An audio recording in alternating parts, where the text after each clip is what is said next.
Handsome hero Suman, Shyamala Gauri, Bhanuchander, పూర్ణిమ ప్రధాన పాత్రధారులుగా ప్రముఖ దర్శకుడు కోడి రామకృష్ణ తెరకెక్కించిన చిత్రం తరంగిణి. ప్రతాప్ ఆర్ట్ ప్రొడక్షన్స్ పతాకంపై కె. రాఘవ నిర్మించిన ఈ సినిమాకి జెవి రాఘవుల సంగీతం ఓ ప్రధాన బలంగా నిలిచింది.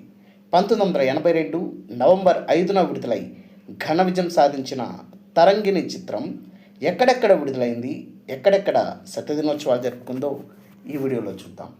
ముందుగా రిలీజ్ సెంటర్స్ డీటెయిల్స్లోకి వెళ్తే హైదరాబాద్ సంగం, హైదరాబాద్ మీరా, హైదరాబాద్ గోకుల్, సికింద్రాబాద్ చిత్రాని, Secunderabad Sridevi, Warangal Rama, Vijayawada Shakuntala theatre, Guntur Saraswati picture palace, Nellore Kaveri, Visakhapatnam Alankar, Rajahmundry Swamy, Kakinada Anand, Tenali Ramakrishna, Vizianagaram Krishna cinema, Machilipatnam Revathi, Srikakulam Suryamahal, Eluru Ramamahal, Bhimavaram Nataraj, Palakollu Annapurna, Kadapa Krishna picture palace, Anantapur Sangamesh, Kurnool Sangamesh మరియు తిరుపతి ఐఎస్ మహల్.